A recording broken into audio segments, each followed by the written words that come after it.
Well, welcome to the deep dive. Today, we're really getting into the architecture of financial independence. Yeah, specifically how to move away from that frantic reactive mindset. Right, moving into a place of deliberate systemic ownership. And we've pulled together this really fascinating stack of material for this. We have it's a mix of behavioral economics papers, structural analyses of modern consumer debt, hmm and some really interesting psychological studies on delayed gratification. Yeah, and habit formation, which I think is huge. So, our mission for you on this deep dive today is to basically shatter the illusion of the overnight financial fix. Absolutely. We want to break down those hidden environmental systems that are quite literally designed to separate you from your capital. Yeah, and then we want to design a concrete blueprint for you, like the kind of boring, reliable financial progress that actually leads to ultimate freedom, Right. We're aiming for clear-eyed optimism here. Hmm. Better decisions, better systems, a better future. which I love. And, it is such a vital transition to make. It really is. I mean, the gap between knowing you want financial stability Right. and actually building the systems to achieve it. That's where people get stuck. Exactly. That is where most people spend their entire adult lives. We have to look at both the psychological barriers inside our own heads and the structural barriers built into the modern economy. Yeah. And I want to start by grounding this in a very specific, like almost universal feeling. Okay, let's hear it. So, you log into your banking app, right? And before the screen even fully loads, your stomach tightens just a fraction of an inch. Oh, yeah, the dread. Right. You're bracing yourself, Yeah. and the numbers pop up. And I mean, there are no sirens going off, no catastrophic overdrafts, but there's this quiet, incredibly heavy realization that settles right behind your ribs. Yes. A voice in your head that just says, I really should be further ahead than this by now. That preemptive brace for impact is such a fascinating behavioral trigger. I mean, it is the universal silent panic. It's so common. It really is. It's not the dramatic, cinematic movie moment of sudden bankruptcy. No, it's much quieter than that. Exactly. It's the mundane, quiet Thursday afternoon realization of stagnation.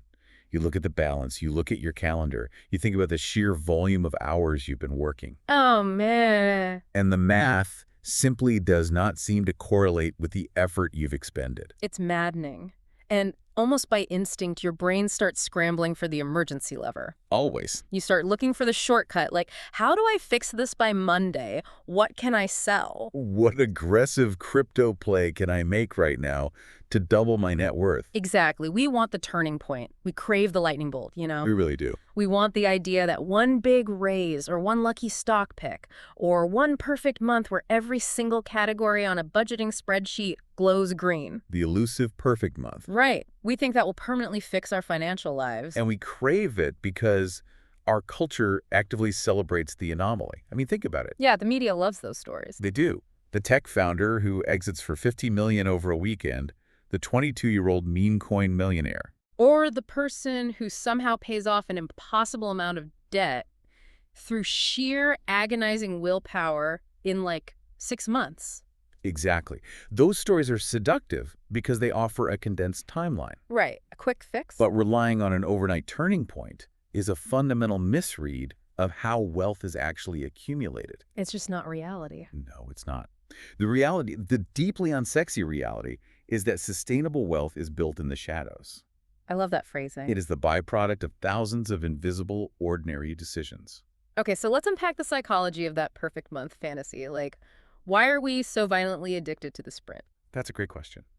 If we logically know that slow and steady works, I mean, if we understand the basic premise of compound interest, why does our brain reject the slow path so aggressively? Well, Is this just a flaw in modern patience, or is something deeper happening biologically? it is entirely biological. Your brain is simply not wired for compounding. Yeah. It is not built to understand long-term exponential growth on an intuitive level. Human evolution optimized our neurology for immediate, visible cause and effect. Okay, that makes sense. Think about it. If you touch a hot stove, the pain is instantaneous. Right, you get burned. Exactly. The feedback loop closes immediately, and the lesson is permanently burned into your neural pathways. You do not touch the stove again. Yeah, hopefully not. But financial change operates on a completely different timeline.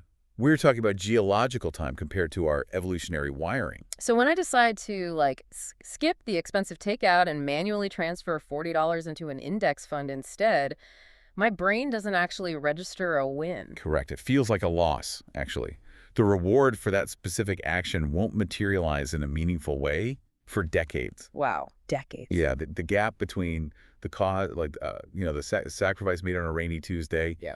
and the effect of financial security experienced in retirement, it's just too vast for our primitive reward centers to bridge. So that's why willpower just doesn't work for this stuff. Exactly. This is why willpower has such a dismal success rate in personal finance. Willpower is a depleting resource. Right. It's designed for short, intense bursts of survival, running from a threat, enduring a temporary physical hardship. Not a 30-year investment plan. No. When you ask a brain hardwired for instant feedback to maintain high-level discipline for a reward 20 years in the future, willpower inevitably fractures. Which explains the feeling that nothing is happening. You budget for 3 weeks, you look at the accounts, and the needle has barely moved. But the progress is happening. It is just operating entirely below the threshold of human perception. Like it's invisible. Yes. Think of a coastline. Okay. A coastline shape is not dictated by one catastrophic tsunami. It is carved by millions of small, almost invisible waves over thousands of years. Oh, that's a great analogy. Every single wave alters the shore, even if the change is microscopic. Financial health works the exact same way. So every small decision matters. Exactly. Every dollar of high-interest debt, every missed year of investing, every subscription left unchecked, it was built grain of sand by grain of sand. Wow. You didn't erode your financial foundation in a weekend, which means you cannot rebuild it in a weekend. Okay, but I want to push back on that boring consistency model for a second. Sure. Let's look at the current macroeconomic environment. Because if inflation is hovering around 3, 4, sometimes even 6%, and my automated index fund returns an average of 8%, I'm barely scraping by in real terms. Right. The margins feel very thin. Exactly. When the cost of housing and groceries is just skyrocketing, isn't boring consistency just a slow path to nowhere? Doesn't the current economy require a more aggressive, asymmetric risk approach just to tread water? That is a very common and completely understandable anxiety. I hear it all the time. Yeah, people are stressed. They are. And when the macroeconomic environment feels hostile, the instinct to take massive, uncalculated risks amplifies. Because you feel like you're falling behind. Right.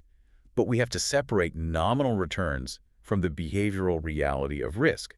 Yes, inflation degrades purchasing power. That's a fact. But abandoning a consistent compounding strategy to chase asymmetric risk, like highly leveraged real estate or volatile speculative assets, it usually results in capital destruction for the retail investor. You end up losing what little you had. Exactly. Yeah. The math of compounding, even adjusted for inflation, remains the most robust defense mechanism available. So stick to the plan. Yes. Yeah. Chasing the sprint because the marathon feels too slow usually results in tripping and breaking your leg right off the starting block. Okay, so we have to fight our own biology, and we have to resist the panic induced by inflation. Exactly. But that brings us to the external environment, because the ecosystem we live in isn't just passive, right? It is actively, relentlessly exploiting these exact evolutionary blind spots. Oh, absolutely. Let's talk about the concept of the rigged game, because this is layer one of the sources, right? The reality of what is actually going wrong. Yes. And this requires a major emotional shift. Many people internalize financial struggle as a deep moral failing. I think it's their fault. They do. They carry a profound sense of shame. But we need to analyze the playing field objectively. We exist in an ecosystem surrounded by incredibly sophisticated, highly funded systems designed to extract capital as frictionlessly as possible. The engineering of invisible money. Yes. This is where behavioral economics gets genuinely terrifying. It really does. Because we all know what it feels like to hand over a crisp $100 bill. There's a physical sensation of loss. You feel it leaving your hand. Right. But handing over a credit card doesn't feel the same. It's like a casino. That's a perfect comparison. You walk onto the floor, and the first thing they do is swap your physical cash for little plastic chips. Yes. And throwing a green chip on a roulette table bypasses the pain receptors in the brain because the chip just feels abstract. It doesn't feel like real money. The system is meticulously designed to make the money feel fake right up until the moment you leave the table. And the terrifying part is that we have adopted that casino model and scaled it across the entire global economy. Everywhere. This is rooted in what behavioral economists Amos Tversky and Daniel Kahneman identified as loss aversion. Loss aversion, right. Humans feel the pain of losing something roughly twice as intensely as the joy of gaining something of equal value. Wow. twice as intensely. Yes. So paying with cash triggers loss aversion. You physically see the resources leaving your hand. So what did the financial technology sector do? They hid the pain. They spent billions of dollars engineering systems to systematically, surgically sever the physical pain of payment from the acquisition of goods. Like one quick checkout. Exactly. Or tapping a piece of plastic against a terminal. Or, biometric payments, where you literally just look at your phone screen to authorize a $100 transaction. The decoupling of action and consequence is total. You do not feel the real-world impact of your consumption until the credit card statement arrives 30 days later. And by then, it's too late. By then, the dopamine hit of the purchase has completely dissipated, and you are left solely with the financial hangover. That's such a good way to put it. And this is not accidental. It is a highly optimized user interface designed to bypass your cognitive defenses. And it's not just the payment mechanisms, right? It's the structural design of the debt itself. Oh, absolutely. Take dealership financing, for example. We are taught complex calculus in high school. Right, which we never use. Exactly. But we are never taught how a four-square negotiation works at a car dealership, or how rolling negative equity into a new depreciating asset mathematically guarantees long-term poverty. Dealership financing is a perfect case study in exploiting financial illiteracy. The entire negotiation is designed to focus the consumer on a single metric. The monthly payment. The monthly payment. They will extend the term of an auto loan to 84 or even 96 months. Which is insane for a car. It is, to make a $40,000 car look affordable on a monthly basis. But during those extra years, the car is depreciating faster than the principal is being paid down. So you're trapped. They end up deeply underwater. Financial institutions profit immensely from this structural confusion. It totally shatters the illusion of the neighborly bank. It does. Because the marketing is always, smiling tellers and community sponsorships. But the business model relies heavily on misunderstanding and penalty fees. Try giving that neighborly bank exactly 1 penny less than your required monthly payment, or miss a cutoff time by 3 minutes. They don't care. No, they don't. Yeah. The algorithm flags the account, the late fees compound, the penalty APR kicks in. It's ruthless. Overdraft fees alone have historically generated billions for banks. And those are disproportionately extracted from those who are already economically vulnerable. Yeah, people who can least afford it. Exactly. Yeah. Now, these entities are not malicious in a cartoon villain sense. Right. They're simply hyper-optimized, profit-seeking machines operating on a board where they wrote the rules. And recognizing that isn't about adopting a victim mentality, it's actually the exact opposite. Right. It's empowering. It's about dropping the shame. If you are struggling, you are not inherently bad with money. You are simply playing defense against decades of systemic conditioning and billions of dollars of psychological manipulation. That is exactly right. Once you remove the paralyzing guilt, you can look at the board clearly and start acting like a strategist. Which brings us to layer 2, agency. Right, what we can actually control. Exactly.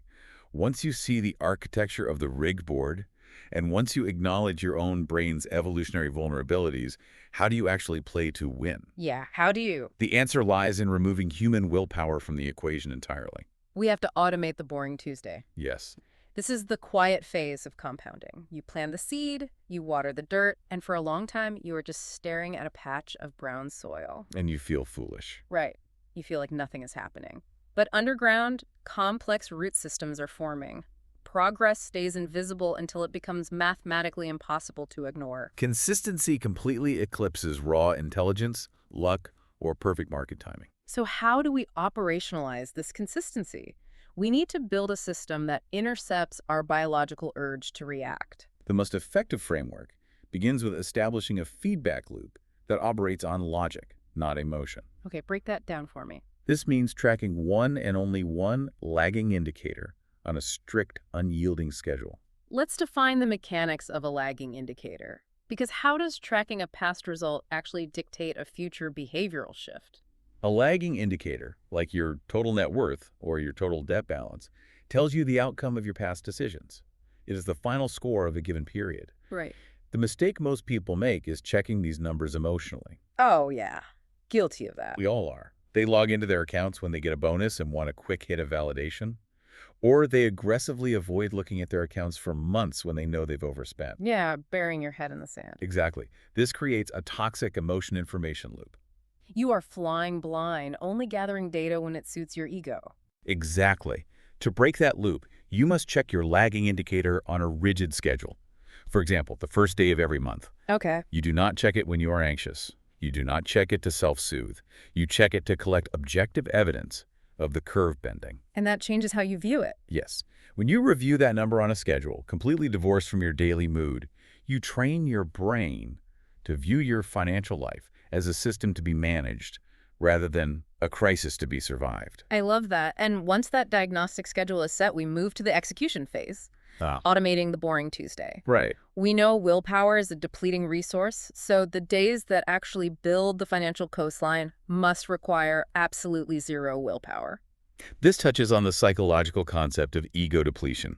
Okay, what is that? It's the idea that self-control draws upon a limited pool of mental resources.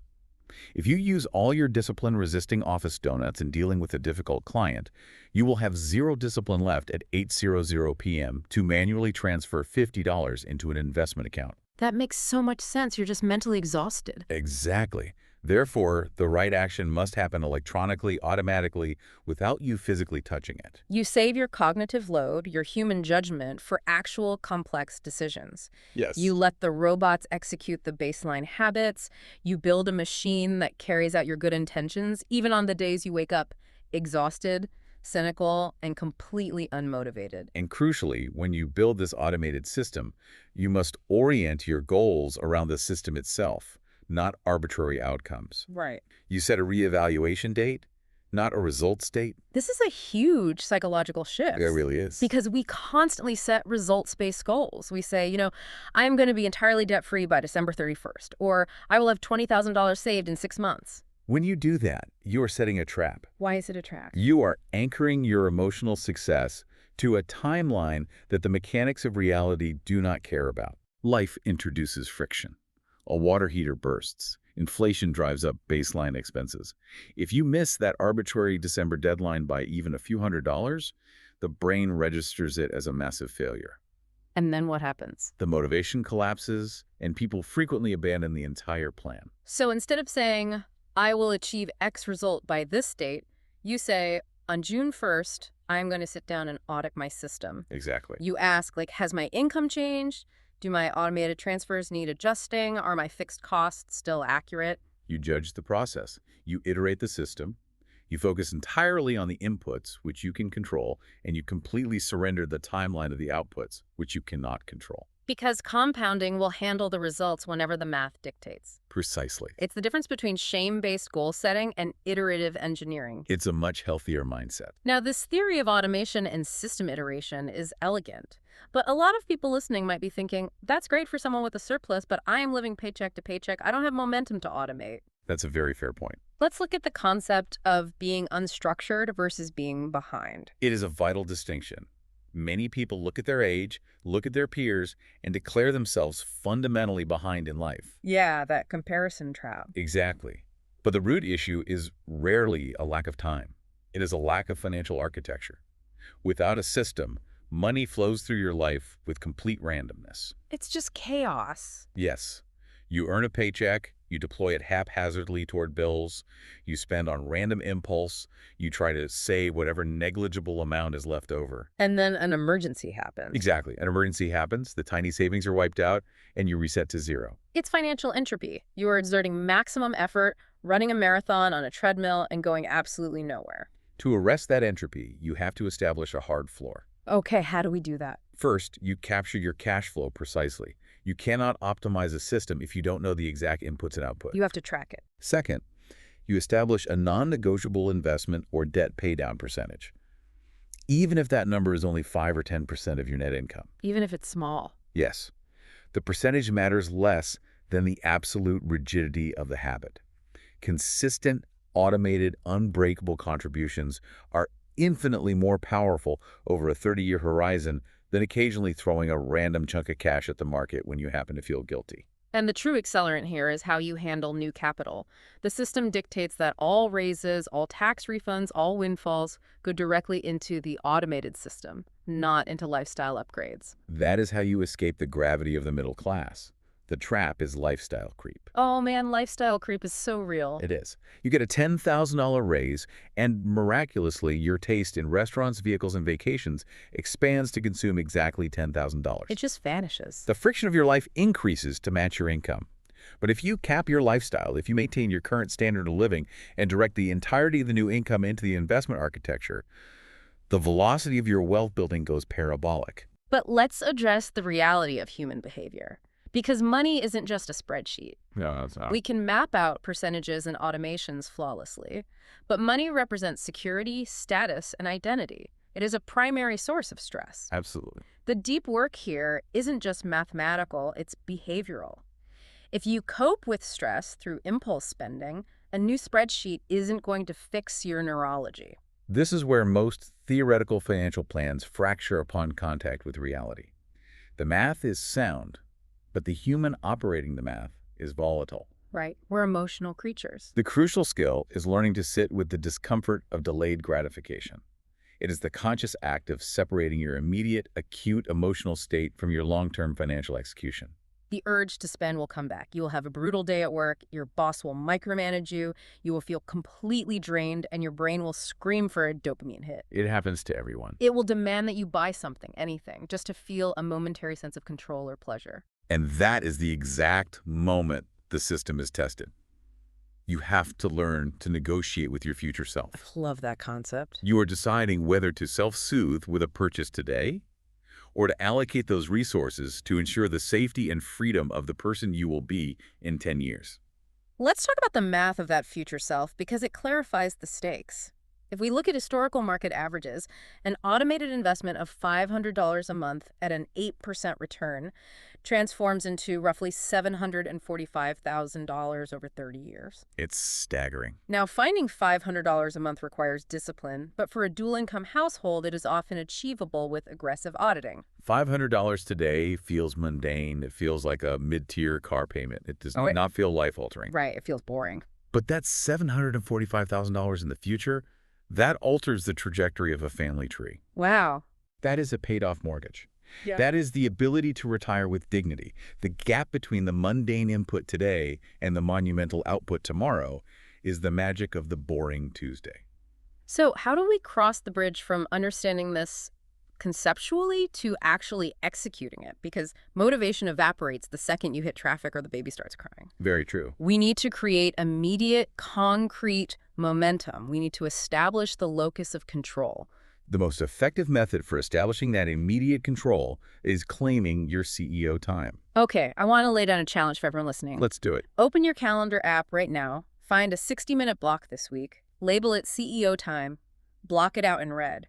Protect this hour as ruthlessly as you would protect a meeting with a high-profile client or a medical appointment. You are the chief executive of your own household, and most households are run like chaotic, failing startups. That is sadly very true. During this hour, you sit down in a quiet environment, pull up your bank statements, and review the data with zero emotion and zero shame. Sure. The past is sunk cost. It is just data.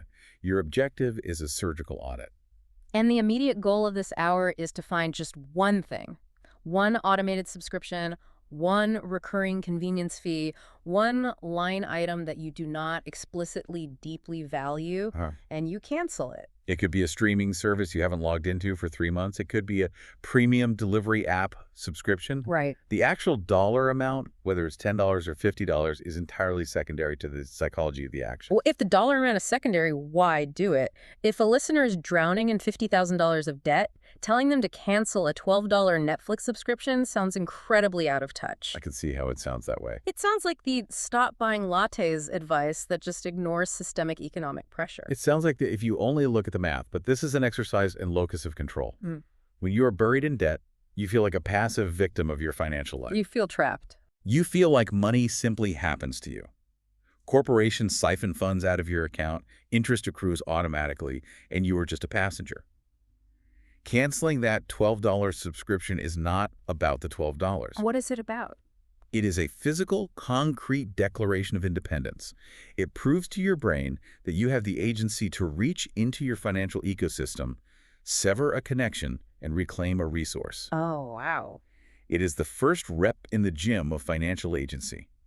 You are proving that you are officially in the driver's seat. It's an identity shift. You transition from a passive consumer to an active manager of capital, and that shift in identity leads us to layer 3, possibility. Yes, the ultimate goal. Once the automations are running, once the boring Tuesdays are dialed in, once you've claimed your CEO time and established your locus of control, what does the future actually look like? What is the point of all this systemic discipline? The point is a complete fundamental redefinition of what it means to be wealthy. For decades, the culture has sold us a highly visual, deeply toxic definition of wealth.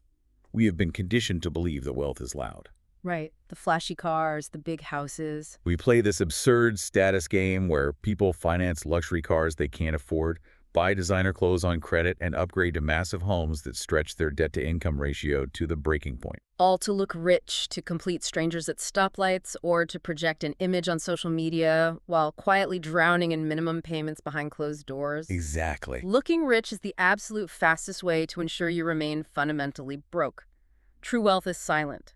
Debt makes all the noise. The goal is to redefine your ultimate flex. A flex is no longer a designer watch or a VIP table at a club. No. The ultimate modern flex is an empty schedule on a Tuesday afternoon. Oh, I love that. It is the unyielding, absolute ability to dictate how you spend your own time. That is the architecture we are building, the shift from fragile consumption to walkaway wealth. Walkaway wealth. That phrase can sound intimidating. It sounds like a massive, distant finish line. Like an impossible mountain to climb. Yeah, like you need to hit a magic number, $3 million, $5 million, and until you hit that exact threshold, you are just grinding in misery. That is a dangerous misconception. Walkaway wealth is not a binary switch that flips when you turn 65. It's not all or nothing. No, it is a spectrum. It is an ongoing process of choosing long-term optionality over short-term comfort. And the most beautiful part of this process is that freedom doesn't wait until you are a multimillionaire. When does it arrive? It arrives in distinct, quiet, profound moments all along the journey. What do those moments actually feel like in practice? Give me some examples. They are subtle, but they fundamentally change your baseline anxiety. It is the first month you walk through a grocery store, fill your cart, and realize you aren't mentally calculating the running total in your head before you reach the checkout line. Wow. You simply buy the nutrition your family needs without the background hum of panic. The absence of that specific panic is profound. It truly is. Yeah. Or it is the first time a genuine, real-world emergency happens. The transmission falls out of your car, or the HVAC system in your house fails in the middle of winter. Which would normally ruin your year. Exactly. In the past, that would have been a catastrophic event requiring high-interest credit card debt and months of stress. Now, you simply transfer funds from the emergency reserve and write a check. It's just a bump in the road. The crisis is downgraded from a financial catastrophe to a mere logistical inconvenience. That is huge. It is the first night you lie in bed and realize your jaw isn't clenched because money isn't screaming at you from the shadows. These moments are the milestones of freedom arriving piece by piece, Tuesday by Tuesday. And as you collect these moments, as this foundation cures and solidifies, something essential changes about your character. Absolutely. You transition from being financially fragile to becoming truly anti-fragile. You become incredibly hard to break. Patience acts as armor. Think about the demographics of who falls for financial scams, who buys into the get-rich-quick internet courses, who dumps their life savings into a volatile, unproven meme coin at the top of the market cycle. People who are frantic. People who feel like time is running out and they need a miracle to survive. Exactly. Desperation is incredibly expensive. When you are rushing, when you feel compelled to fix a lifetime of financial mistakes overnight, your critical thinking bypasses are exposed, and you become the perfect target for predators. Because you're looking for that silver bullet. But when you're playing the slow, boring game of consistent, automated compounding, you become mathematically and psychologically unscammable. I love that, unscammable. You know the reality of returns, you know the math. A patient person negotiates from a position of immense structural power. Because you don't need the deal to close today to keep the lights on. You don't need the risky play to work out. Precisely. If you have a fully funded emergency reserve and a relentless automated investment architecture humming in the background, your entire posture in the world changes. You can stand your ground. You can look a toxic boss in the eye and push back without fear of ruin. You can walk away from a bad job offer. You can decline a terrible business partnership. It's the ultimate freedom. You are no longer navigating the world from a position of financial fragility. You have built a fortress, and the walls of that fortress were built out of ordinary, forgettable days. So let's bring this all together. We have covered the biological realities of our brains, the structural traps of the economy, and the exact mechanisms for automating agency. It's a lot to process, but it's essential. It is. You did not get here overnight. But that was never the bad news. In fact, it is the ultimate, undeniable proof that the slow way, the steady, deliberate, boring, consistent way is the only way that actually bends the arc of reality. Right. You didn't break your financial life in a single afternoon, and you won't fix it in a single afternoon. It's just not possible. By dropping the toxic shame of a game that was mathematically rigged against you from the start, by automating the boring Tuesdays so your progress doesn't rely on fragile willpower, and by claiming your CEO, time to take absolute control of the wheel, you are building an empire. Brick by boring brick. It is a radical shift in how you view your own timeline. And I want to leave everyone with a final thought to mull over, building on the behavioral psychology we've explored today. Lay it on us. The version of you who exists a year from now or 10 years from now is not going to have any conscious memory of the exact automated $50 transfer that happened this morning. Right, it'll just be a blur. They won't remember the specific tired Tuesday you decided to cook at home instead of ordering expensive delivery. Yeah. But that future version of you, sitting in a position of security and optionality, will only exist because of those invisible, unglamorous decisions. That is so true. So moving forward, try viewing every single financial impulse through a new lens. Yeah. It is not just a transaction with a faceless corporation. It is a literal high-stakes negotiation with your future self. A negotiation with your future self? Yes. When you are standing in the aisle, about to tap your phone to buy something you do not genuinely need, ask yourself, are you just buying a piece of plastic today? Or are you actually forcing your future self to work an extra Tuesday to pay for it? Wow. Are you buying an object? Or can you choose, in this exact moment, to buy back a piece of your future freedom? That is the framework to carry forward. The next time you log into that banking app and you feel that slight familiar tightening in your chest, I want you to take a breath, recognize the machinery at play, and remember, you are the architect now. The foundation takes time to cure. Clear-eyed, boring, relentless consistency is your ultimate superpower. Thank you for taking this deep dive into your financial future with us. Keep building, keep going. We'll see you next time.